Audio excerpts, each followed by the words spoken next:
नमस्कार। बाजार आज और कल में आप सभी का स्वागत है। मैं हूं स्वाति रायना। बताएंगे बाजार में आज का पूरा एक्शन, कल कहां मिल सकते हैं आपको शेयरों में कमाई के शानदार मौके। पूछिए अपना सवाल, व्हाट्सएप करें, नंबर है 9582226666।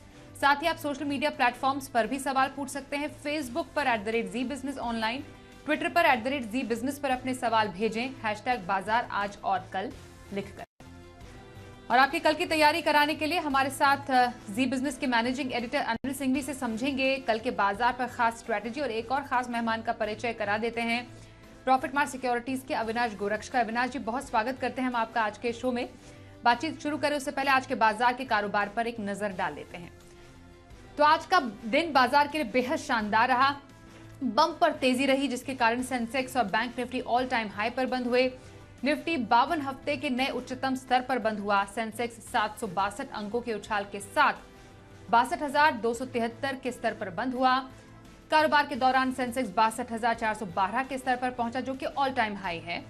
वहीं निफ्टी 217 अंकों के उछाल के साथ 18,484 पर बंद हुआ, जो कि 52 हफ्ते का नया उच्चतम स्तर है। बैंक निफ्टी पहली बार 43,000 के पार बंद हुआ।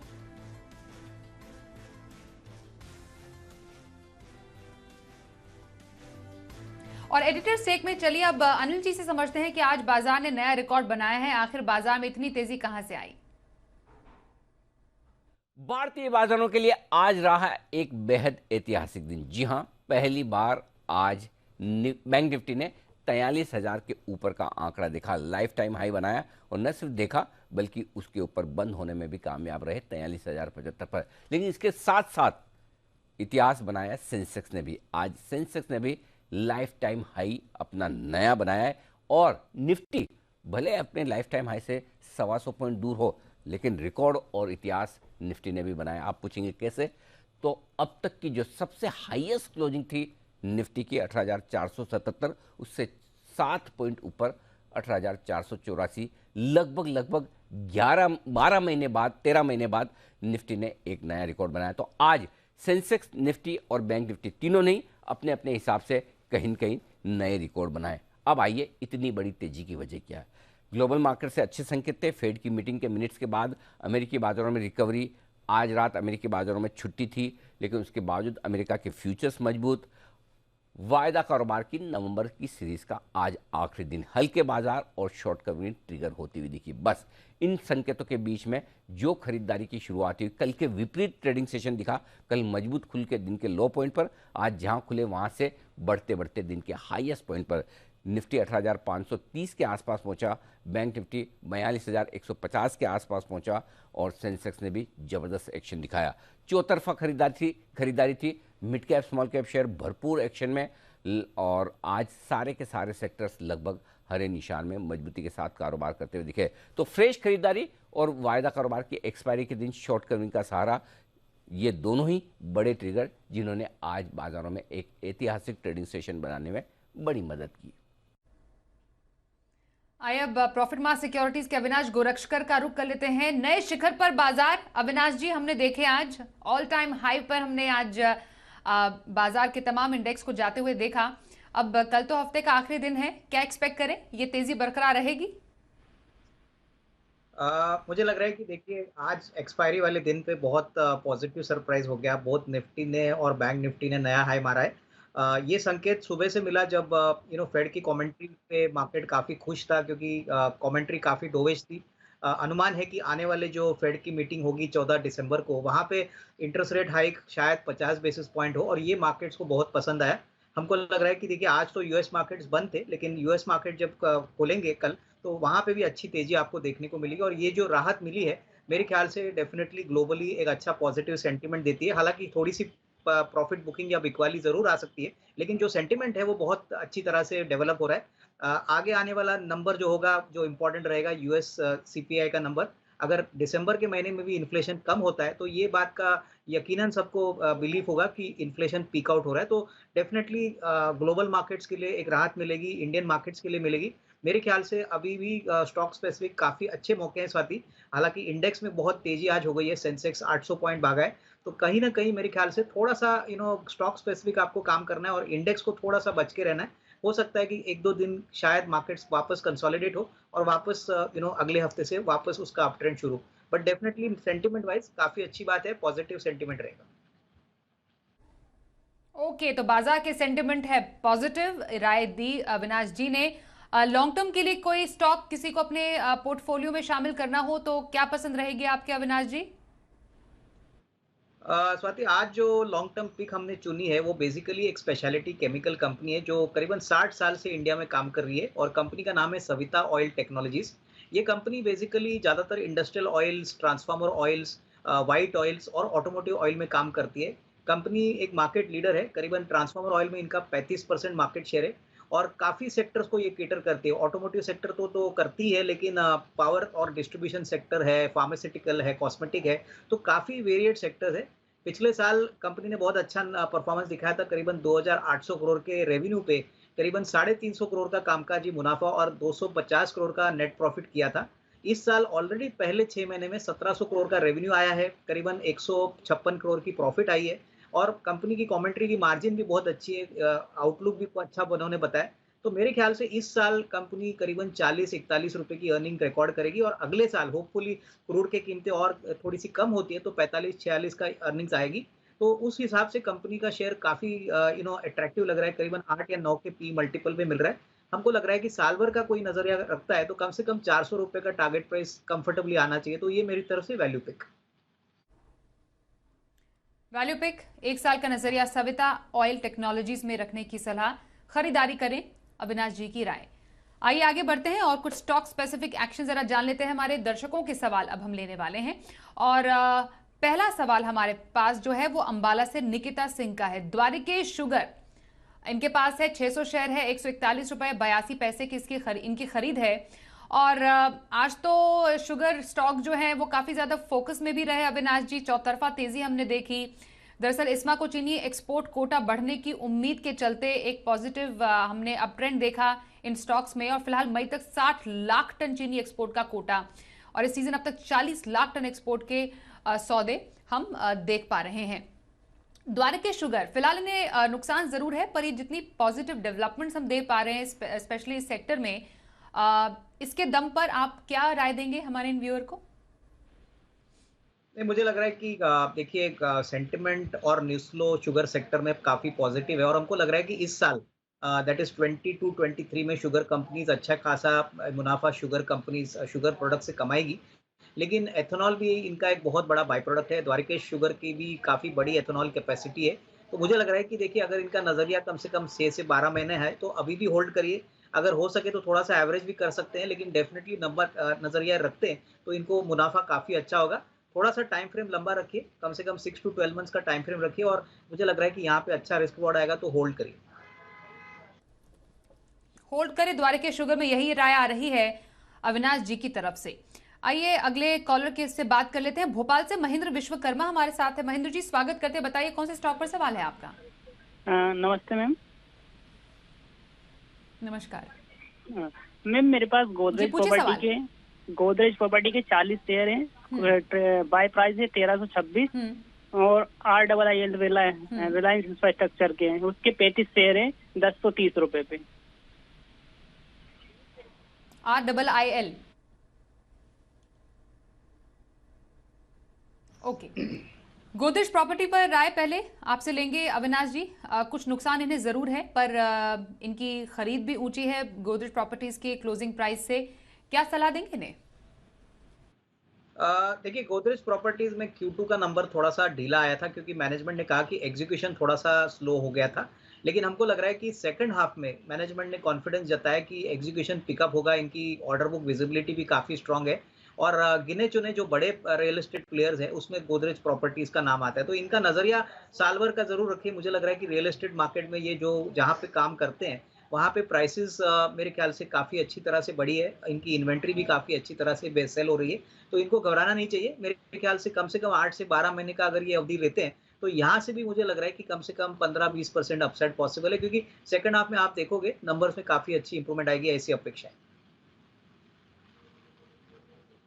और RIIL पर एक क्विक व्यू दे दीजिए, जो इनके पास एक और स्टॉक है अविनाश जी।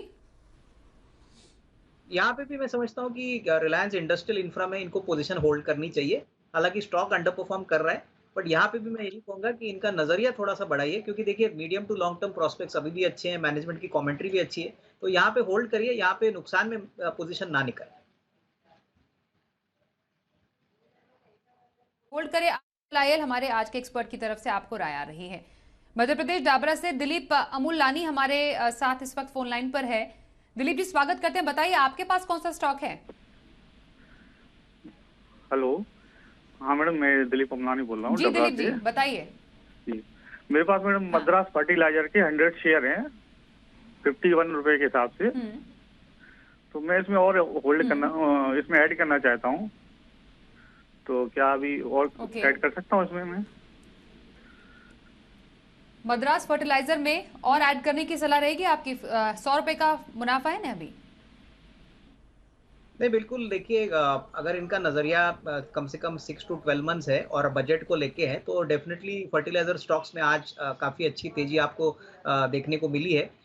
यूरिया में हमको लग रहा है कि काफी बड़े अनाउंसमेंट्स इस बजट में आ सकते हैं, क्योंकि रूरल और एग्री में काफी फोकस गवर्नमेंट का है। तो यहाँ पे अगर ये 6 to 12 मंथ्स का नजरिया रखते हैं, तो हो सकता है कि 65 या 70 का नियर टर्म का टारगेट बन सकता है। तो यहाँ पे होल्ड करें, डेफिनेटली करंट प्राइस पे ये एवरेज कर सकते हैं।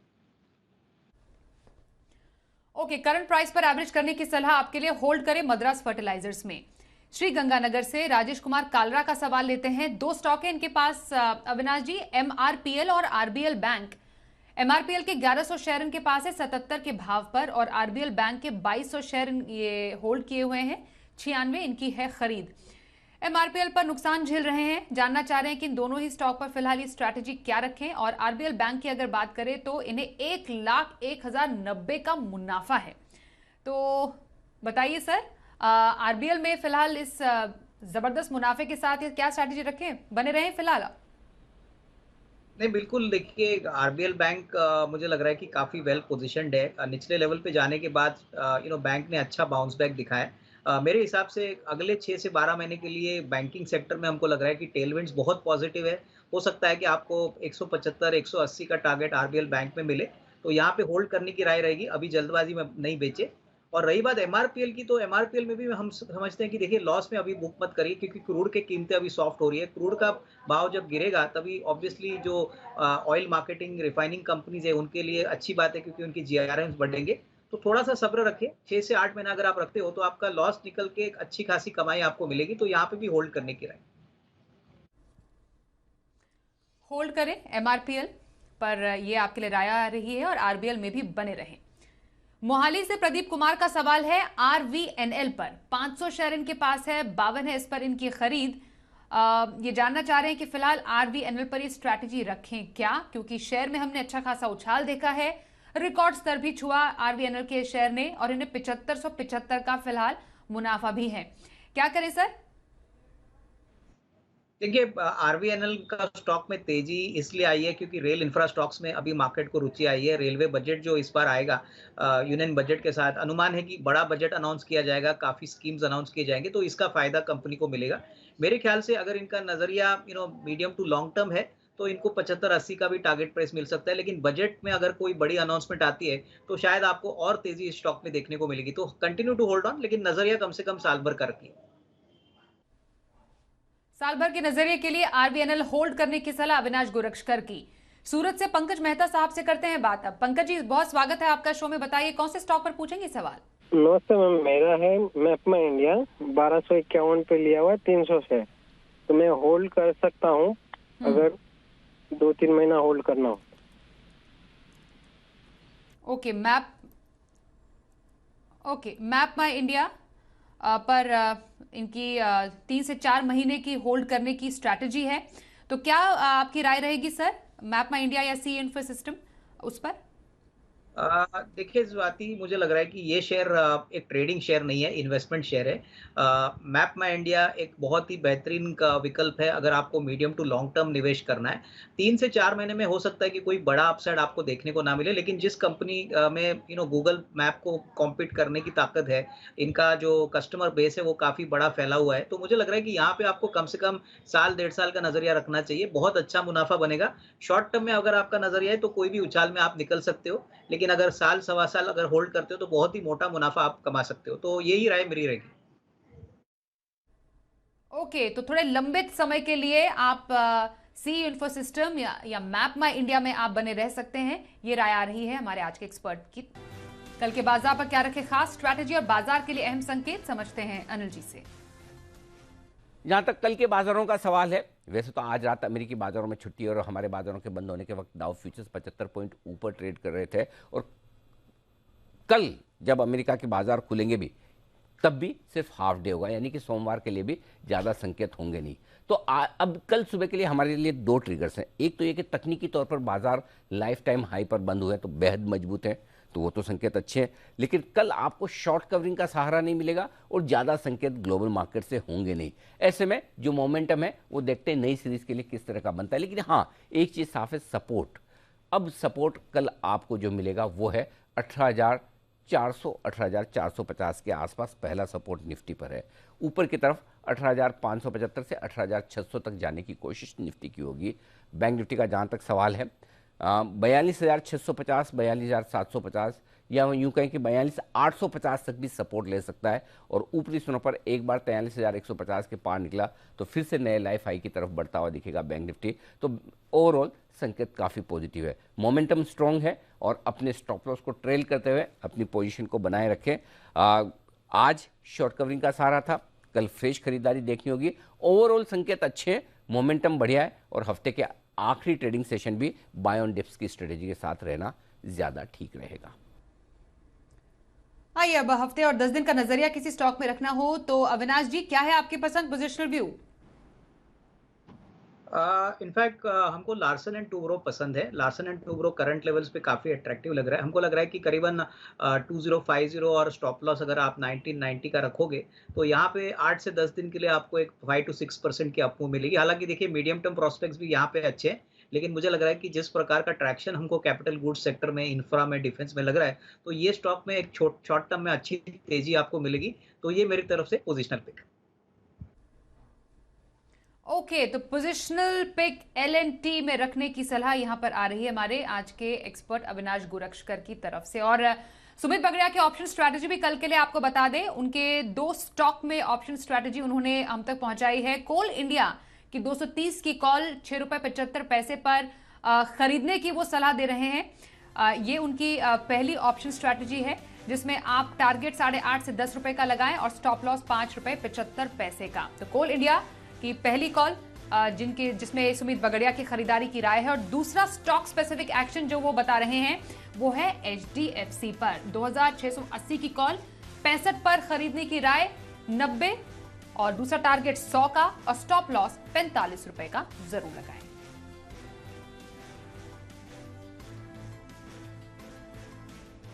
धन्यवाद करेंगे अविनाश जी आपका हमारे साथ बाजार आज और कल के इस कार्यक्रम में हमारे साथ शामिल होने के लिए।